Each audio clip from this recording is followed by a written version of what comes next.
Jai Jagat dear audience, I am Albert Shafi, an intern at The Voices, and I welcome you all to the 14th episode where Shah Omar Farooqi, the student coordinator, is going to interview Mr. Naman Sharma and Mr. Srivastava, who are the Jai Jagat faculty members at CMS Rajajapuram Campus 1.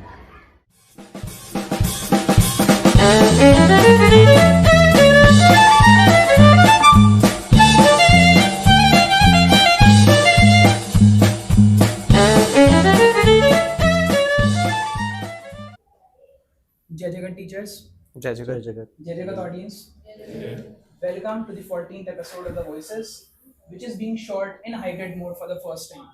And today our topic of discussion is the Jai Jagat section pedagogy, which leads to JEE and NEET success. So first of all, I would like to hear from the teachers, Naman sir and Shreyas sir. What is the Jai Jagat section?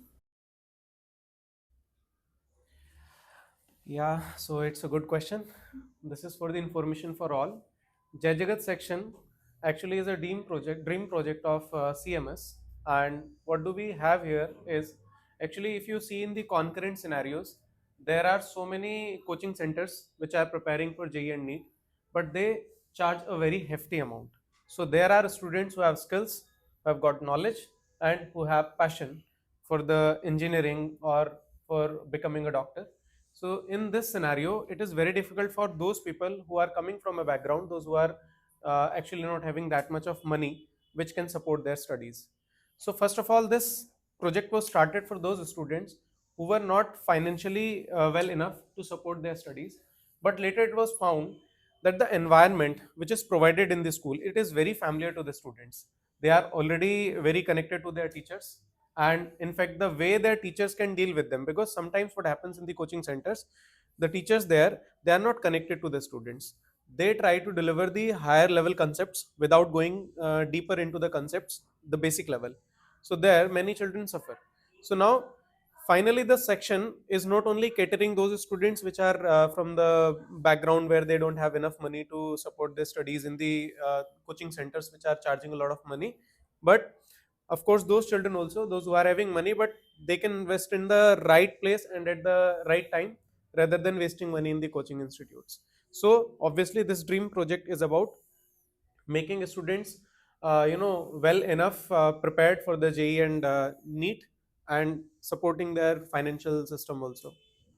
Just an add-on, the main agenda for creating this section was not to only prepare the children for the competitive examination, but to keep the children in the hands of the teachers, the ones who are excelling in the board examination also.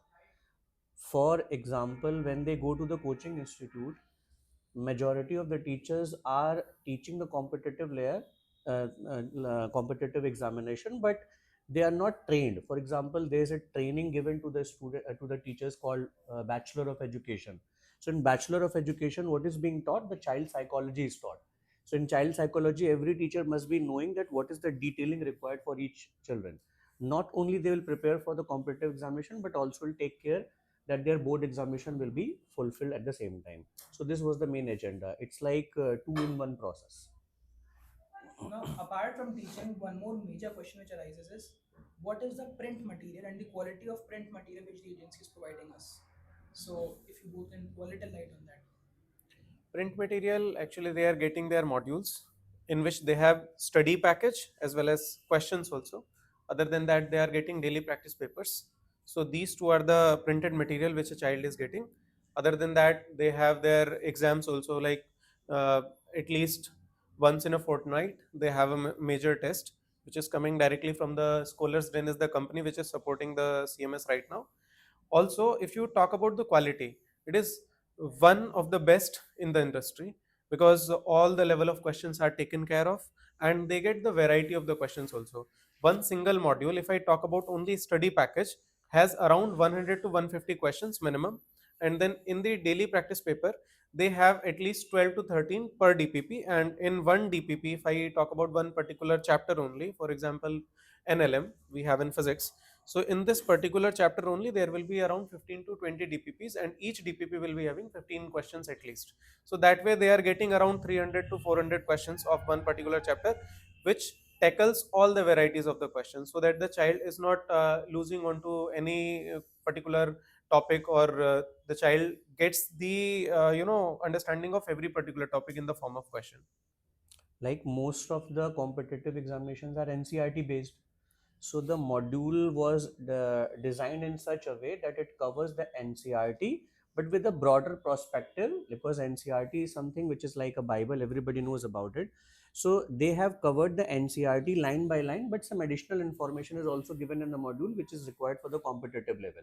So that gives an advantage to the study material. Secondly, what sir is saying, the level of question increases like simple to the complex. When the student will start solving the exercises, they'll get to know that initially at the initial level you'll get the questions of the simpler level, then the level will keep on increasing as they reach to the extremity. And one more very important thing here regarding the study material, that the study material is designed in such a way that it always includes some previous year questions after each and every topic, so that the children will also get to know that what are the probable topics that are family favorite for the examiners in the competitive examinations. Yeah, one more thing I would like to add on it, right? This exam is not about rote learning. It is about conceptual understanding. What maximum institutions or coaching centers are doing, they have almost same type of 10 questions, then the next 10 questions will be of the same type. So kind of children learn in a procedural way. Like if this type of question comes, then I will be able to solve. Like, but what they have done, they have mixed the questions so that the child does not cram but tries to understand and then solves. So initial level the child struggles, but once the child learns how to solve these questions, the child becomes better with time. So hardly 1 or 2 months the child struggles, and after that the child gets through it, because main purpose of this exam is to check whether the child is conceptually well or not. The students who are just rote learning, they are not going to get through the exam, that is for sure. Now, when we talk about this tie-up of scholars done with CMS, there is a new concept which has come, and that is DRT, Daily Review Test, apart from the usual major test which all agencies are conducting. So, what are DRTs? DRT stands for daily review test, and here the children are supposed to give the examination. If the JE children are there, they'll be giving the examination to the CBT mode, or if the NEET children are there, they'll be giving the examination manually. But the point of including DRT is to specify certain topics. Like at times, if we look at the a bigger version of the preparation, sometimes each children cannot fulfill at the required time. So the purpose of keeping the DRT is to strengthen the topics, certain topics which are very important as per the weightage of the examination, and that is why certain topics are being selected, and it will be told to the children beforehand that this is the chapter or the topic which will be asked in the upcoming dates, and the children are preparing for that topic only. So DRT gives a shorter version of the preparation, but it is more precise as compared to the major test, because when see the rule of success is that we need to take step by step the preparation.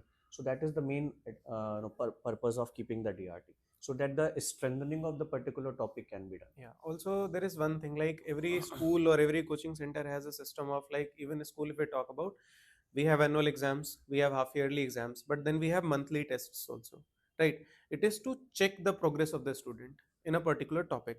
So it is kind of monthly test only, though it's not a monthly test, it happens in every week. So what happens, whatever topic is taught, so if we go about major in physics, hardly you get 25 questions to ask, right? That also from various topics. So you cannot test the particular chapter in that depth in a major test as you can check in DRT. So DRT covers the whole chapter in the same number of questions. That way the child gets the variety of question from a particular chapter and checks himself or herself where I am today in the terms of preparation for this particular topic or chapter. So that gives a understanding to the teacher also, that my child is prepared this much, so I have to give more efforts in particular this type of questions or that type of question. That is also going to be helpful in the terms of DRT. If you want to understand in one single term, DRT is a competitive formative, that I would say. like as in the topic being taught in the classroom, the formative assessment is being taken. So DRT is similar to that, but the level is competitive. That is the only thing. Now let's step into a little technicality. Now, if we are in school, we have to give our regular ISC examinations, home examinations, and JJ examinations as well. Now, the pressure in class 12 gets double and triple. So, how is CMS helping in managing ISC preparation along with JEE and NEET? I just want to give an example. Actually, we take exams as hurdles. We are pressurized by the exam. But it is a beautiful journey. If you see any athlete, suppose I am a good runner athlete, right? I do practice every day and I check myself that in how much time I am able to cover how much distance, right? That is a daily test I am going through, right? If I am preparing for something, I have to test myself every day, right? The students, those who are facing the pressure or feeling the pressure, these are the students who are not studying regularly. If I'm studying regularly, I don't need to specifically prepare for any exam. If I have a set routine and I am disciplined enough where I am giving the required time to each subject, right?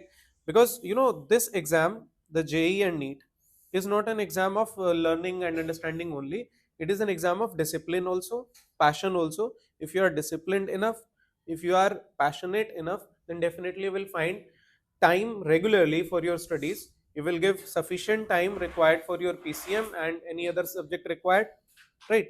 So if you are preparing every day, these exams just a mean or medium of checking yourself how much you have understood and how you fairly do in any exam if you have to write. And it is a sudden check also. So I guess it is not a pressure, but everybody needs to enjoy this journey. And these are actually reflective means for yourself, that okay, I have this exam, definitely I'll give and I'll get to know how much I have understood the particular topic. Secondly, I would like to give you the answer for this question, that how we are helping them out. There is a myth, first of all, that they are thinking that there is a huge difference between the syllabus of the competitive examination and the ISC. I agreed there is a difference, but not a huge one. And the purpose of teaching in JJ section is to make them thinkers first, rankers later on. If you start thinking about the rank initially and not focusing on the cognitive learning or the critical thinking, then that is a short term success that we don't want to create. When it comes to the difference between the syllabus, the only problem which a child can face in JJ section, that their mode of study will be competitive and objective, and what they feel that when it comes to writing, then they are facing the problem. If the child is in regular habit of writing the things, like even if English or the other subjects, I don't think there is no difference between the competitive syllabus and the ISC syllabus. It's hardly 10% difference is there, and that can be covered. That is the first thing. Second, our board is already started to aligned with the competitive based questions, competency based questions. So the things will be becoming easier for you now. The problem would have arise when the paper is completely theoretically and the competitive exam paper is competency based. But as from the last 2-3 years, the ISC board examination have also started to prepare the question similar to the level of the competitive examination. So the things are aligned. So there is no pressure at all. It is only the writing practice they need to take care of. They don't have to take a gap from the writing things, otherwise they will face problem. That's the only thing. Exactly. The main thing in the school is you are not taught short tricks, but you are taught the concepts. So that if you are conceptually sound, you can write it in short also, and you can express it in the way the board papers demand it. Right. So I guess pressure will be there when you have not studied that way. Right now they are being taught as the competitive way also. They are taught how to write the answers in the board also. So I don't think that the students will be facing any problem. Till now I haven't seen any student who is facing problem that this is the board answer and this is the JEE answer, because both are taught to the student. So that becomes easier for the child to differentiate what to write in the board and what to write in the JEE or NEET exam. Now let's move to the last question from the host end. Then we will have a window open for the audience to ask questions. Yesterday we got a mail, and a grade 9 student is asking that if I plan to take PCMB, then how is my journey going to be planned? What am I supposed to do? PCMB actually is a good combination of the subjects. First of all, if somebody is interested in PCMB, first of all needs to see that the child is going to take that much of pressure, because mathematics and biology both are Absolutely quite opposite. difficult, or I must say they have very elaborated syllabus, right? But if the child is very curious and passionate about it, then definitely must go for it, right? What happens in JJ, the child first will be asked what is the priority, whether maths or bio. So accordingly the classes will be scheduled for the child, PCM and then biology extra separately, right? If biology is the priority, then PCB and mathematics in a separate class, right? Also, why the child, those who are doing fairly well in maths as well as in biology, must take PCMB? Reason is there are many exams, like IAT is one, right? So if you want to go for any research purpose or want to join ISRO or something like that, so definitely PCMB is going to help you, because IAT you can write only if you have taken PCMB. Otherwise, only way to go to this particular college will be advanced only, which is also quite difficult. But now you have two ways to go. One is via IAT and second is via advanced. So the journey is going to be very beautiful, because the Yes. child is going to have knowledge of two fields, that also in a very large depth, and I feel the child is going to enjoy it. The another advantage is for the PCB students, if their mainstream is bio, but they want to opt with maths also, because their biggest hurdle will be physics later on. So if they will be taking PCMB and maths, we all know that it is very much aligned with the physics also. It will help in the physics definitely. So for them, the physics will also become a part which is very easier for them, because ultimately at the end we get to know that it's the physics that is the reason behind, either behind the selection or for the no selection. So if PCMB will be taken by a bio children, like main as a mainstream will be bio and optional as maths, that will help them to score good marks in physics also. And overall, as sir said, that number of doors for the career opportunities will be more as compared to the only PCM and only PCB if you will be going for the PCMB. But on the other hand, you need to be very precise with the preparation, because these two subjects are very vast, very elaborative, and difficult also at grade 11 and 12. Now let's step into the most exciting part of a hybrid mode podcast. Audience, the window is open. Please raise your hands to ask any question. So my question is, if a student has not been able to qualify his competitive exam due to any issue, so what will be done with him? Like, will he attend one more extra year in school, or will he have to go for some coaching? Okay, let me clarify this doubt for everybody. Generally, dropping takes place because of two reasons, right? Number one, you were not serious and sincere enough in the first 2 years, right, for the preparation. Second, you did not study with discipline, right? Here in JJ we will definitely make sure, because we just not only test you, but we analyze the result every week. Once you have given your DRT, we will discuss about the result of yours. No matter how good you are performing or how bad you are performing, every teacher takes care of all the topics, because we do analyze question wise, right?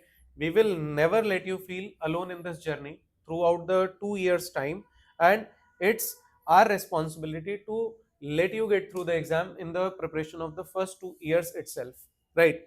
But if you do not get through the exam because you change your orientation towards any other exam rather than JEE, like suppose you want to go to some any foreign university or something like that, so for that also throughout the year you will be prepared for that also. You will have the chance to participate in any in many particular events where you will be getting a certificate so that you can build up your portfolio.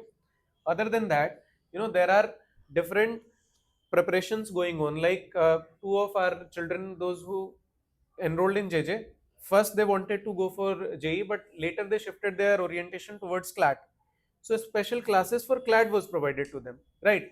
And you know very well that in JJ we are not charging any fee, so it's not difficult for the child, to switch the stream also, in case the child wants to go for any other exam rather than JE. So it is easier for the child, but definitely you will not be left out throughout the time of 2 years, right? Also, if you have prepared well enough, the students who have prepared well enough, generally they do not join any coaching after the drop, right? They just require the practice. It is a wastage of time to study the same thing again which you have already prepared well. But definitely if you are in JJ, you will be clearing in the first attempt only. Again, I would like to stress upon that.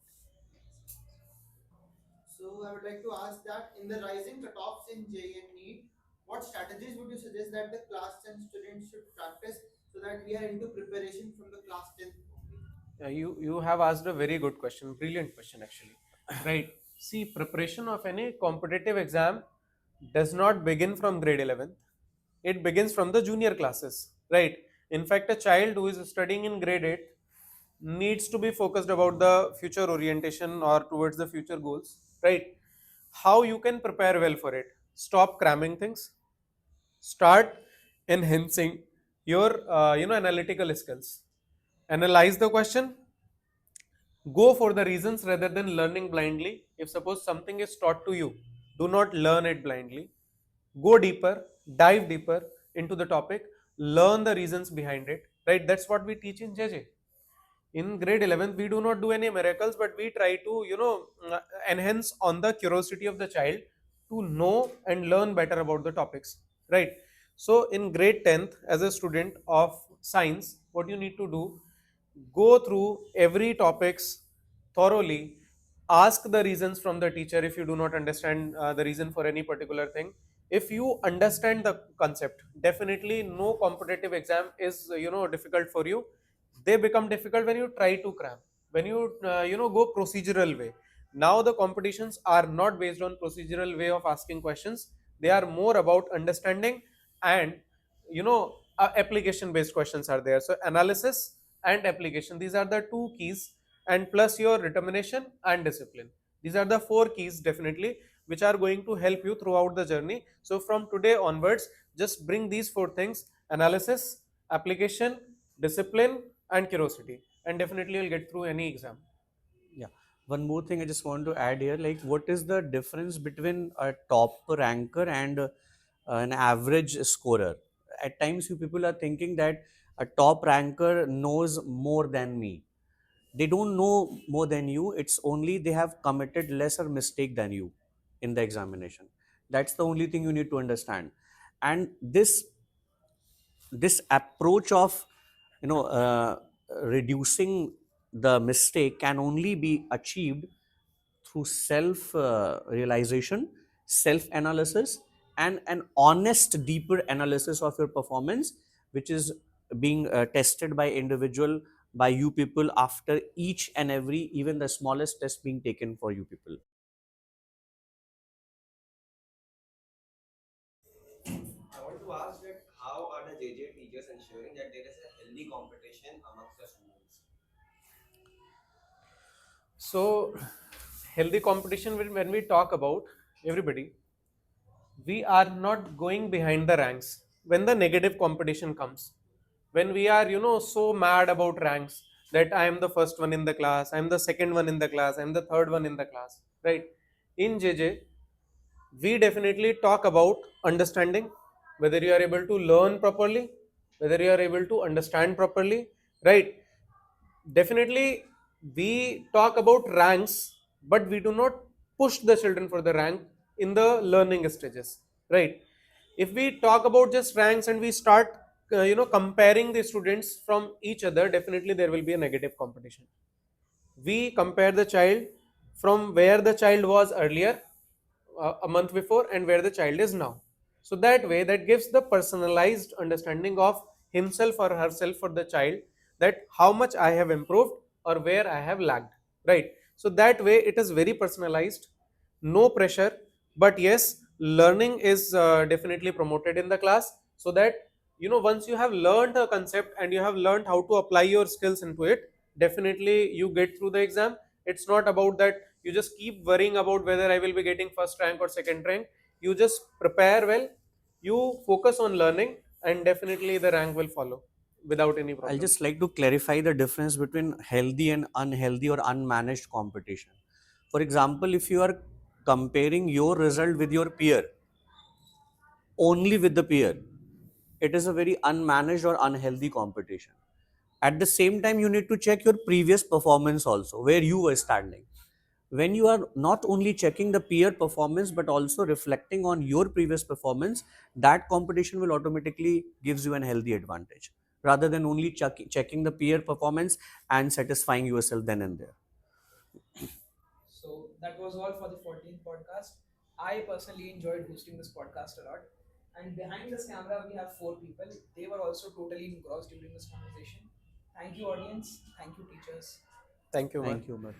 Dear audience, I hope you enjoyed our 14th podcast. If yes, then please like, share and subscribe to our channel. This is Akshay Sharma, Associate Editor, signing off.